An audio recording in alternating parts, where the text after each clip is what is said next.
At so ayan, hi guys! Welcome back sa channel natin. So pasensya na, bigla akong nawala kahapon. But anyways, eto na si episode 232 at huwag kayong mag-alala, babawi ako sa inyo ngayon. Magdadalawang episode tayo ngayong araw. So ayan, huwag na natin patagalin pa. Simulan na natin yan. At nung sa nakaraan nga, ay dito tayo natapos. Yung sa pagkasabi ni Blast na yung dating founder ng Ninja Village na nagngangalang Void ay partner niya pala yan dati sa paghahanap nga ng mga cube. Pero yun, unfortunately, naging halimaw si Void. At eto, naghahanap nga rin ng paraan itong si Blast para nga mabalik sa pagiging normal na tao ulit yung partner niya na si Void. At now, ang continuation nga niyan is eto naman na. So dito pagkatapos magsalta ni Blast, biglang dumating itong babae at parang nagmamadali siya. At eto sabi niya nga dyan, may natanggap sila na liham at para yan kay Flashy Flash. At so ito nga, kinuha na ngayon ni Flashy.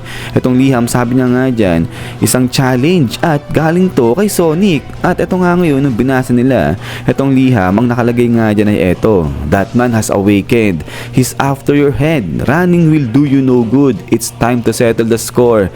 Come to my hideout. I await you alone at the place where childish dreams are seen. So parang naging malalim pa sa bandang dulo. But anyways, ay eto nga ngayon, ay sabi nga dito ni Blast, nakalagay sa sulat, that man has awakened. So referring kay Void. So Void na lang yung itawag natin dyan kay that man, kasi alam naman na natin yung tunay na pagkatao nga niya ni Void. But anyways, ay going back, ay eto nga, ay medyo parang nag-alala itong si Blast kasi nga nagising na yung si Void. At ito nga si Sitch, ganun din, na bahala siya. Sabi niya nga dyan, naku, di raw magandang timing nga itong pagbabalik ni Void. At ito nga ngayon ay napakwento na ng konti itong si Blast. Sabi niya nga dyan na 15 years ago na yung nakakalipas simula na naglaban silang dalawa nito ni Void. At ito, nagtamo ng matinding injury itong si Void during nung laban nila. Pero yun nga lang, nakatakas daw itong si Void. Pero ngayon sa tingin nga ni Blast, matagal nang nakarecover itong si Void at ang ginagawa niya ay naghihintay na nga lang daw yan ng tamang pagkakataon para sa kanyang pagbabalik. But eto nga ngayon ay tahimik lang ito si Flash, nakatingin siya kay Blast. Sabi niya nga dyan, hindi niya nabigay yung final blow. So ibig sabihin hindi raw tinapos, hindi pinatay ni Blast ayang si Void. Sabi niya nga dyan, wala, malambot. Sabi niya ganyan kay Blast. Pero yun nga, tingin-tingin si Saitama dyan sa sulat. Sabi niya nga dyan, ang ganda naman daw ng sulat nito, yung pagkakasulat dyan sa liham. Sigurado daw pa sila na kay Sonic galing yan. At ito nga ngayon, tingin ulit si Flashy. Sabi niya nga dyan, sigurado siya, sulat nga to ni Sonic kasi siya raw nagturo magsulat dyan kay Sonic sabi niya ganyan. Pero yun nga, parang na-offend ito si Saitama. Sabi niya nga dyan, ganun, bakit daw yung sulat na galing kay Sonic yun din challenge para kay Saitama?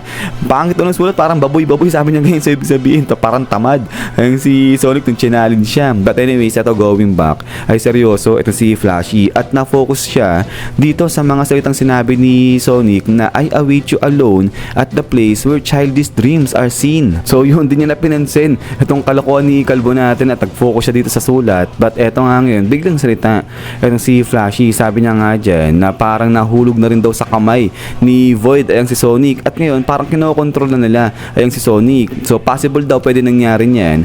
Pinuwersa nila si Sonic na magsulat ng ganyang liham yung challenge at ibigyan kay Sonic, ay kay Sonic tuloy, kay Flashy para i-lure out, palabasin itong si Flashy at papuntahin kung nasan sila. So ngayon, kapag ganyan daw yung ginawa ni Flashy na pumunta siya dun sa lugar na sinasabi nga ni Sonic, mataas-taas yung chance niya na nandoon din si Void at patayin itong si Flashy. At din eto, bahaling si Flashy dyan kay Blast. Sabi niya nga dyan na mukhang eto na yung perfect chance para nga ma-redeem ni Blast yung kanyang sarili. So kumbaga, para makabawi itong si Blast kasi nga diba, hindi niya tinapos, hindi niya pinatay ayang si Void. So ibig sabihin, parang gustong isama ni Flashy etong si Blast doon sa lugar kung saan siya pinapapunta ni Sonic. At din eto nga ngayon, labas na sa may HQ etong tatlo. So yan si Blast, si Saitama, si Manako, saka nga etong si Flashy, magkakasama sila dyan. At eto nga ngayon, salita pa si Flashy. Sabi niya nga dyan na bago siya pumunta doon sa lugar kung saan sila pinapapunta ni Sonic, meron lang siyang munang gustong asikasuhin. At ayun, nauna na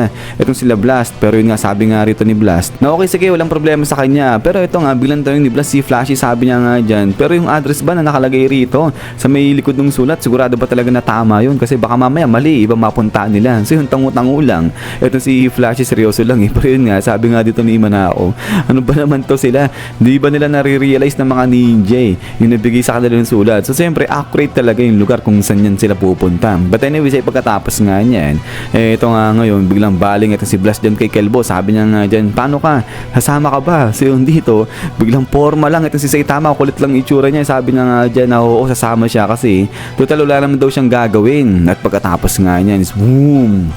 Dito nag-space warp na itong si Blast at umalis na itong si Saitama kasama si Manako. So alis na yung tatlo at ito nga sabi ni Blast dito kay Flashy na bilisan daw ni Flashy at sumunod kaagad siya dun sa lugar na pupuntahan nila. At then pagkatapos nga niyan ay ito nga ngayon alis na rin nga rito ito si Flashy, so ang bilis niya. At ito ngayon habang umaalis na nga dyan ito si Flashy, naalala niya yung dating usapan nila ni Sonic. At ito nga ngayon flashback nung sa time na magkasama pa itong si Sonic sa hanga etong si Flashy dito sa may village. At ito nga bata pa etong dalawa na to. At so ito ngayon sabi nga ni Sonic dyan kay Flashy na di ba bata na etong si Flashy nung mapunta siya rito sa village na to. So kaya naman ibig sabihin nagkaroon pa ng time etong si Flashy na mag-spend ng time sa outside world kung tawagin nga nila. At now yung mga memories nga raw nito ni Flashy dun sa labas na to ng Ninja Village, yan yung nagre-retain kay Flashy Flash at nagsusupport sa kanya para hindi siya totally mawala sa kanyang sarili. At ayun talagang di siya makurap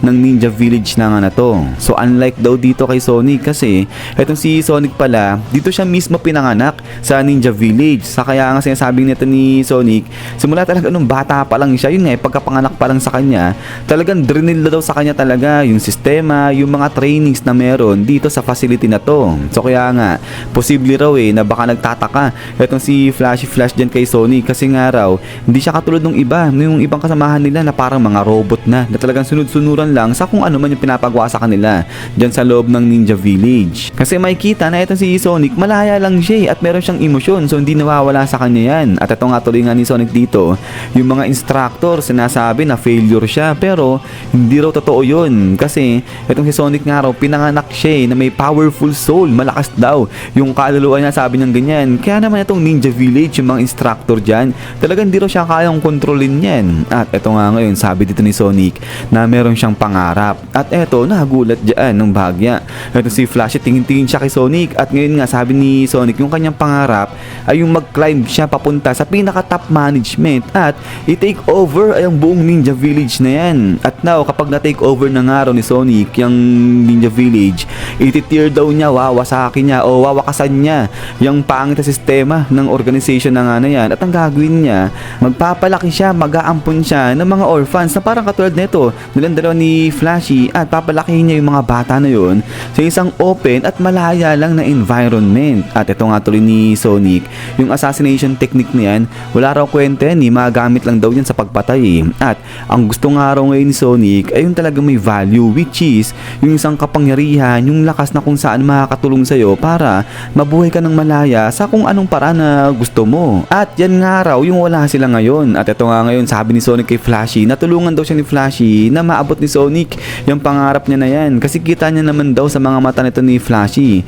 na talagang parehas na parehas sila. At ito nga ngayon sabi nga natin ni Sonic, biglang kinuha niya itong mapa na sa katunayan niya nakapag-decide na siya, nakakita na siya ng spot kung saan nila itatayo yung kanyang village na sinasabi. At ito nga natuwa at si Flashy, sabi niya nga dyan, totoo ba? At ito nga ngayon biglang nilapag na nga ni Sonic itong mapa at ito tinuro niya itong lugar na to. Sabi niya nga dyan, dito nila itatayo yung bagong village na gusto niya. At then after nga niyan is balik na nga rito sa present at ito nga sa may bundok-bundok na nga na to dahil dyan ay biglang dumating na nga rin itong si Flashy at ayun pinuntahan niya na nga si Sonic. So yung si Sonic nakatayo lang, naghihintay lang siya tahimik dyan nga kay Flashy. At ito nga ngayon tingin na si Sonic, sabi niya nga dyan na dumating na rin itong si Flashy, talagang pumunta siya. At ito nga sabi ngayon ni Flashy, the place where childish dreams are seen pala. At ito nga ngayon sagot itong si Sonic, napangiti siya ng bagya, sabi niya nga dyan, so ibig sabihin naalala mo pa rin, natatandaan mo pa rin pala, sabi niya ganyan kay Flashy. At then pagkatapos nga nito